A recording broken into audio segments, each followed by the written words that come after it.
26th chapter and the first verse. Honor doesn't go with fools any more than snow with summertime or rain with harvest time.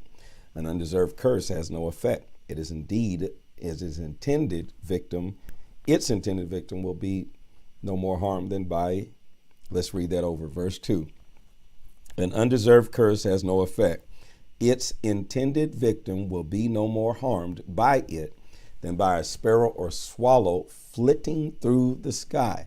Interesting. Guide a horse with a whip, a donkey with a bridle, and a rebel with a rod to his back. Wow. When arguing with a rebel, don't use foolish arguments as he does, or you will become as foolish as he is. Prick his conceit with silly replies. To trust a rebel to convey a message is as foolish as cutting off your feet and drinking poison. In the mouth of a fool, a proverb becomes as useless as a paralyzed leg. Honoring a rebel will backfire like a stone tied to a slingshot. A rebel will misapply an illustration so that its point will no more be felt like, let's read that over. A rebel will misapply an illustration so that its point will no more be felt than a thorn in the hand of a drunkard.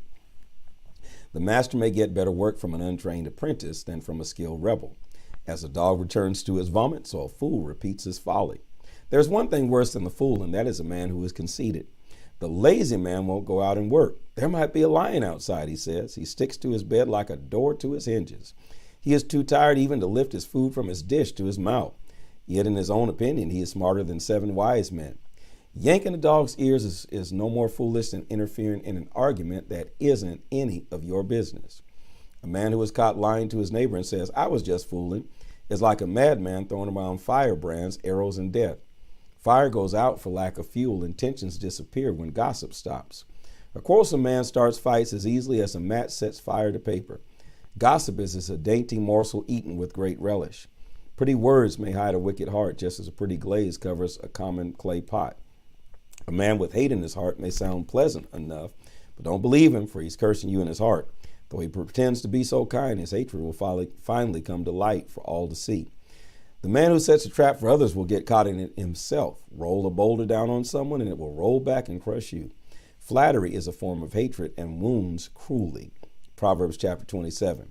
Don't brag about your plans for tomorrow. Wait and see what happens. Don't praise yourself. Let others do it. A rebel's frustrations are heavier than sand and rocks. Jealousy is more dangerous and cruel than anger. Open rebuke is better than hidden love. Wounds from a friend are better than kisses from an enemy. Even honey seems tasteless to a man who is full, but if he is hungry, he'll eat anything. A man who strays from home is like a bird that wanders from its nest. Friendly suggestions are as pleasant as perfume. Never abandon a friend, either yours or your father's, then you won't need to go to a distant relative for help in your time of need. My son, how happy I will be if you turn out to be sensible. It will be a public honor to me.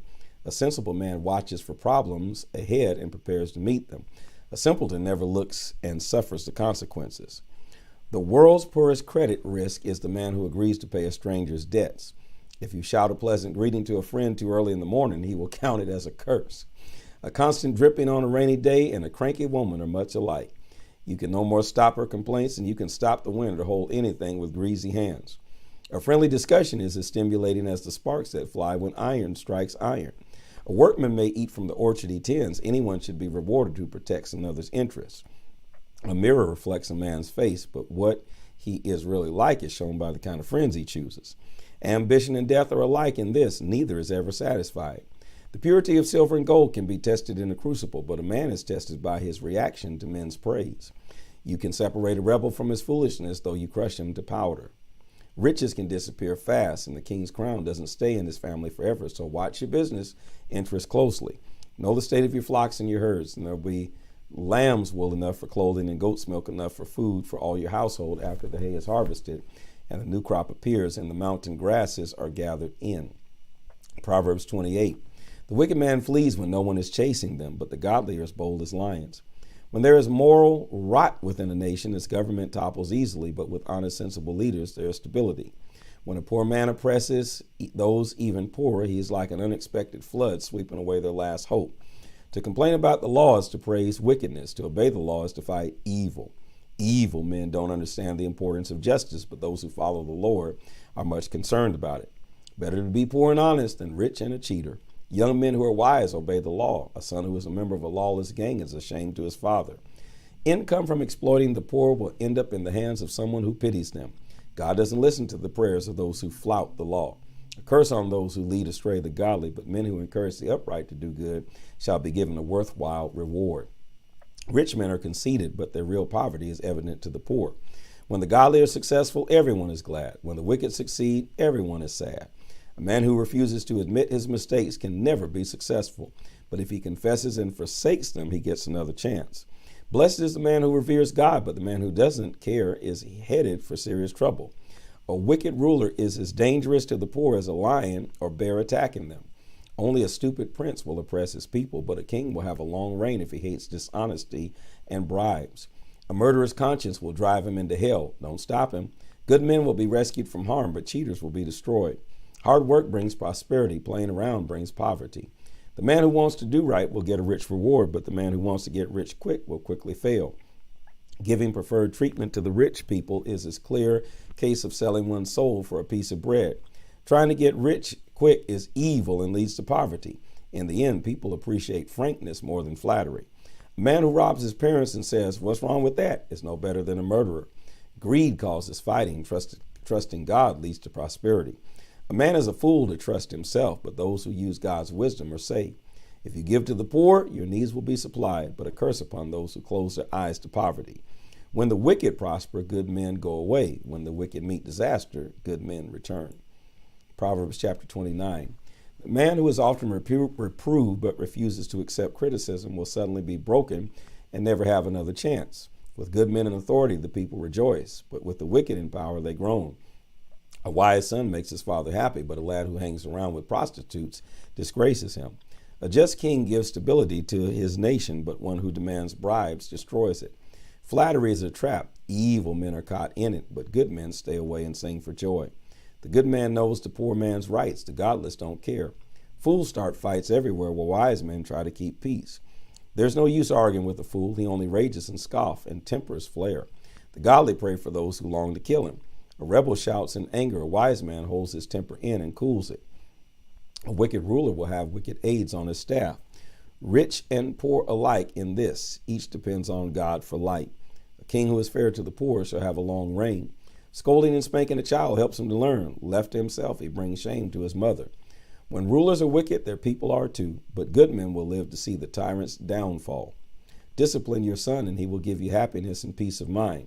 Where there is ignorance of God, crime runs wild, but what a wonderful thing it is for a nation to know and keep his laws. Sometimes mere words are not enough. Discipline is needed, for the words may not be heeded. There's more hope for a fool than for a man of quick temper. Pamper a servant from childhood, and he will expect you to treat him as a son. A hot-tempered man starts fights and gets into all kinds of trouble. Pride ends in a fall, while humility brings honor. A man who assists a thief must really hate himself, for he knows the consequences, but does it anyway. Fear of man is a dangerous trap, but trust in God means safety. Do you want justice? Don't fawn on the judge, but ask the Lord for it. The good hate the badness of the wicked. The wicked hate the goodness of the good. Wow. Proverbs chapter 30. These are the messages of Agur, son of Jakeh, addressed to Ithiel and Ukal. I'm tired out, O God, and ready to die. I'm too stupid even to call myself a human being. I can't understand man, let alone God. Who else but God goes back and forth to heaven? Who else holds the wind in his fists and wraps up the oceans in his cloak? Who but God has created the world? Is there any other? What is his name? And his son's name, if you know it. Every word of God proves true. He defends all who come to him for protection. Do not add to his words, lest he rebuke you and you be found a liar. O God, I beg 2 favors of you from you before I die. First, help me never to tell a lie. Second, give me neither poverty nor riches. Give me just enough to satisfy my needs. For if I grow rich, I may become content without God. And if I'm poor, I may steal and thus insult God's holy name. Never falsely accuse a man to his employer, lest he curse you for your sin. There are those who curse their father and mother and feel themselves faultless despite their many sins. They are proud beyond description, arrogant, disdainful. They devour the poor with teeth as sharp as knives. There are 2 things never satisfied, like a leech forever craving for more. No. 3 things. No. 4. Hell, the barren womb, a barren desert, fire. A man who mocks his father and despises his mother shall have his eyes plucked out by the ravens and eaten by vultures. There are three things too wonderful for me to understand. No, four. How an eagle glides through the sky, how a serpent crawls upon a rock, how a ship finds its way across the heaving ocean, the growth of love between a man and a girl. There's another thing, too, how a prostitute can sin and then say, what's wrong with that? There are three things that make the earth tremble. No, four it cannot understand. A slave who becomes a king, a rebel who prospers, a bitter woman when she finally marries, a servant girl who marries the husband of her mistress. There are four things that are small but unusually wise. Ants. They aren't strong but store up food for the winter. Cliff badgers, delicate little animals who protect themselves by living among the rocks. The locusts. Though they have no leader, they stay together in swarms. The lizards. They're easy to catch and kill, yet are found even in kings' palaces. There are three stately monarchs in the earth, no, four. The lion, king of animals. He won't turn aside for anyone. The peacock, the male goat, a king as he leads his army. If you've been a fool by being proud or plotting evil, don't brag about it. Cover your mouth with your hand in shame. As the churning of cream yields butter and a blow to the nose causes bleeding, so anger causes quarrels. Proverbs chapter 31. These are the wise sayings of King Lemuel of Massa, taught to him at his mother's knee. O my son, whom I've dedicated to the Lord, do not spend your time with women, the royal pathway to destruction. It is not for kings, O Lemuel, to drink wine and whiskey, for if they drink, they may forget their duties in being able to give justice to those who are oppressed. Hard liquor is for sick men at the brink of death, and wine for those in deep depression. Let them drink to forget their poverty and misery. You should defend those who cannot help themselves. You speak up for the poor and helpless and see that they get justice. If you can find a truly good wife, she is more precious than gems. Her husband can trust her, and she will richly satisfy his needs. She will not hinder him, but help him all her life. She finds wool and flax and busily spins it. She buys imported foods brought by ships from distant ports. She gets up before dawn to prepare breakfast for her household and plans the day's work for her servant girls. She goes out to inspect a field and buys it with her own hands. She plants a vineyard. She is energetic, a hard worker, and watches for bargains. She works far into the night. She sews for the poor and generously helps those in need. She has no fear of winter for her household, for she has made warm clothes for all of them. She also upholsters and with finest tapestry. Her own clothing is beautifully made, a purple gown of pure linen. Her husband is well known, for he sits in the council chamber with the other civic leaders. She makes belted linen garments to sell to the merchants. She is a woman of strength and dignity and has no fear of old age. When she speaks, her words are wise, and kindness is the rule for everything she says. She watches carefully all that goes on throughout her household and is never lazy. Her children stand and bless her, so does her husband. He praises her with these words. There are many fine women in the world, but you are the best of them all. Charm can be deceptive and beauty doesn't last, but a woman who fears and reverences God shall be greatly praised. Praise her for her many fine things she does. These good deeds of hers shall bring her honor and recognition from people of importance. This is the word of the Lord.